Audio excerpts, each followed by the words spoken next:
بسم اللہ الرحمن الرحیم۔ السلام علیکم۔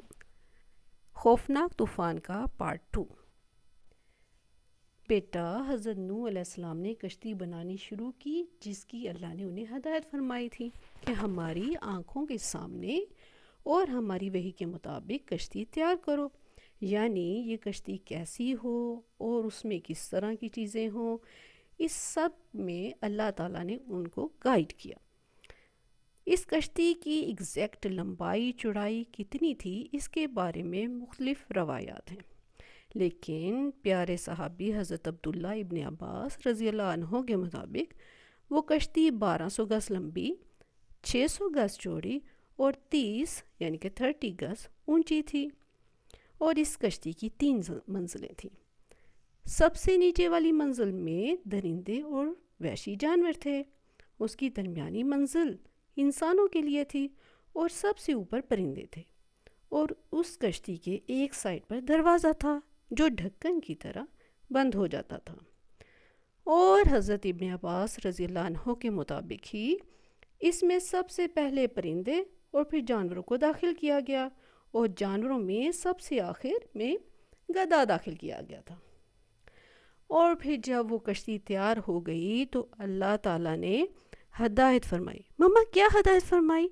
احمد نے فوراً سے پوچھا۔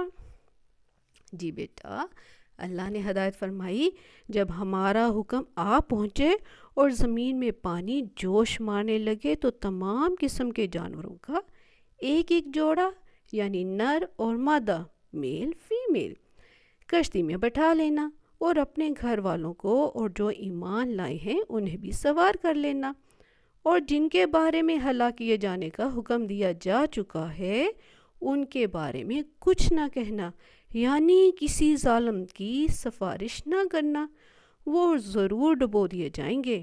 اور پھر قرآن کے مطابق جب اللہ کا حکم آ پہنچا اور تندور ابلنے لگا یعنی زمین سے پانی نکلنے لگا، اور بیٹا ایک بات بتاؤں، یہ پانی صرف زمین سے نہیں نکل رہا تھا بلکہ قرآن میں سورہ قمر کے مطابق پھر ہم نے موسلادھار بارش کے ساتھ آسمان کے دروازے کھول دیے اور ہم نے زمین میں چشمے جاری کر دیے، سو زمین اور آسمان کا پانی ایک ہی کام کے لیے جمع ہو گیا جو پہلے سے مقرر ہو چکا تھا۔ ماما کس کام کے لیے مقرر ہو چکا تھا؟ محمود نے پوچھا۔ بیٹا بتایا تو ہے کہ وہ سارے مشرک تھے تو اللہ تعالیٰ نے ان پہ عذاب کا پہلے سے ہی بتا دیا تھا، تو وہ پانی تو انہیں غرق کرنے کے لیے جمع ہوا تھا، اور پھر زمین سے پانی ایسے نکل رہا تھا جیسے زمین کے ہر سوراخ میں سے پانی آ رہا ہو، اور آسمان سے بھی موسلادھار بارش ہو رہی تھی۔ ماما پھر وہ سب ڈوب گئے؟ احمد نے ماما سے سوال کیا۔ بیٹا وہ لوگ اونچی اونچی جگہوں پر پہاڑوں کی طرف بھاگنے لگے، ان کو لگتا تھا کہ آج وہ پہاڑوں پہ چڑھ جائیں گے تو اس سیلاب سے وہ بچ جائیں گے، لیکن بیٹا اللہ کے عذاب سے بچنے والا کوئی کافر مشرک نہ تھا، یہاں تک کہ حضرت نوح علیہ السلام کا بیٹا کنعان بھی۔ سورہ ہود میں بہت ڈیٹیل سے یہ واقعہ بیان ہے، آپ ترجمے سے پڑھو گے نا تو آپ کو بہت مزہ آئے گا۔ اس میں ہے کہ اور وہ کشتی پہاڑوں جیسی لہروں میں انہیں لیے چلتی جا رہی تھی کہ نوح نے اپنے بیٹے کو پکارا، وہ ان سے الگ تھا، اے میرے بیٹے ہمارے ساتھ سوار ہو جا اور کافروں کے ساتھ نہ رہ۔ وہ بولا اب بھی کسی پہاڑ کی پناہ لے لیتا ہوں، وہ مجھے بچا لے گا۔ نوح نے کہا آج اللہ کے عذاب سے کوئی بچانے والا نہیں ہے مگر اس شخص کو جس پر وہی یعنی اللہ رحم فرما دے۔ اسی اثنا میں دونوں کے درمیان موج حائل ہو گئی، سو وہ ڈوبنے والوں میں سے ہو گیا۔ یعنی مما وہ ڈوب گیا؟ احمد نے ڈوبتی آواز میں پوچھا۔ جی بیٹا، مما کی جان، ماں نے بیٹے کو پیار کیا۔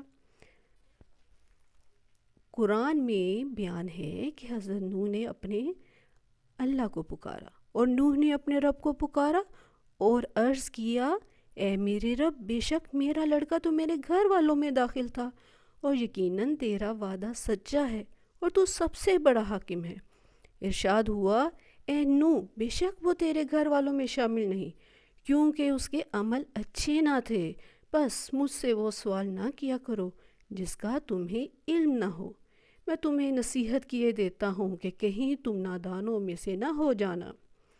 حضرت نوح نے اللہ تعالیٰ کی پناہ مانگی اور کہا، اے میرے رب، میں اس بات سے تیری پناہ چاہتا ہوں کہ تجھ سے وہ سوال کروں جس کا مجھے کچھ علم نہ ہو، اور اگر تو مجھے نہ بخشے گا اور مجھ پر رحم نہ فرمائے گا تو میں نقصان اٹھانے والوں میں سے ہو جاؤں گا۔ یعنی بیٹا، نبی کا بیٹا ہونا بھی کنعان کو اس عذاب سے نہ بچا سکا، کیونکہ بیٹا وہ کافر تھا، شرک کرتا تھا۔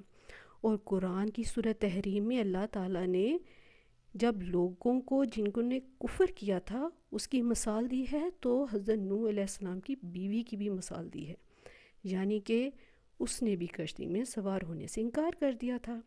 بچے بہت غور سے کہانی سن رہے تھے۔ اور بیٹا، عبداللہ ابن عباس رضی اللہ عنہ کے مطابق یہ کشتی تقریباً 150 دنوں تک پانی میں تیرتی رہی، اور جب یہ سیلاب مکمل ہو گیا اور زمین شرک سے پاک ہو گئی تو اللہ نے آسمان کو برسنے سے رکنے کا حکم دے دیا اور زمین کو بھی حکم دیا کہ اپنا پانی نگل لے۔ اور قرآن نے صاف صاف بتا دیا کہ یہ کشتی اپنے مسافروں کو لے کر جودی پہاڑ پر رک گئی تھی۔ ماما، جودی پہاڑ کہاں ہے؟ محمود نے فوراً پہاڑ کا پوچھا۔ جودی پہاڑ ارارات کے پہاڑوں کے سلسلے میں سے ایک پہاڑ ہے۔ یہ پہاڑی سلسلہ بیٹا دریائے فرات اور دریائے دجلہ کے درمیان عراق کے شہر بغداد تک چلا گیا ہے۔ ماما، پھر کیا ہوا؟ احمد نے بے چینی سے بھائی کو ٹوکا اور ماما سے پوچھا۔ وہ کشتی والوں کی خیریت سے متعلق بے چین تھا۔ بیٹا، حضرت نوح علیہ السلام نے زمین کی خبر لینے کے لیے کوے کو بھیجا۔ کوے نے زمین پر مردار یعنی مرے ہوئے جاندار دیکھے تو وہ ان پر جھپٹ پڑا۔ جب اس کے آنے میں تاخیر ہوئی تو حضرت نوح علیہ السلام نے کبوتر کو بھیجا۔ قصص الانبیاء میں بیان ہے کہ وہ کچھ دیر بعد واپس نہ آیا۔ ماما، یہ وہ بک ہے نا جو آپ رات کو پڑھ رہی تھی؟ محمود نے ماما سے کنفرم کیا۔ جی بیٹا جی، قصص الانبیاء وہی بک ہے۔ آپ لوگوں کو سٹوری سنانے کے لیے خود بھی تو ماما کو سٹوری پڑھنا پڑتی ہے۔ ماما، کبوتر نے آ کر کیا بتایا؟ بیٹا، وہ کچھ دیر بعد پلٹ کر آیا تو پھر کبوتر کہ جب انہوں نے پاؤں دیکھے تو اس کے پاؤں پر کوئی ایسی علامت نظر نہ آئی جس سے زمین کی درست حالت کا اندازہ ہوتا۔ دوسری دفعہ 7 دن کے بعد جب دوبارہ کبوتر کو چھوڑا گیا تو کبوتر واپس آیا تو اس کے منہ میں زیتون کا پتا تھا۔ اس سے حضرت نوح علیہ السلام کو معلوم ہو گیا کہ اب پانی کا لیول زمین سے کم ہو گیا ہے۔ پھر 7 دن گزرے تو کبوتر کو دوبارہ چھوڑا گیا تو اس دفعہ کبوتر واپس نہ آیا۔ اس سے حضرت نوح علیہ السلام نے اندازہ لگایا کہ زمین ظاہر ہو چکی ہے۔ یقیناً کبوتر نے بھی کہیں ٹھکانہ تلاش کر لیا ہوگا۔ بچے مسکرا دیے جیسے وہ بہت خوش ہوئے ہوں کہ اب کبوتر کو بھی کوئی گھر مل گیا۔ کشتی میں موجود لوگ کشتی سے باہر آ گئے۔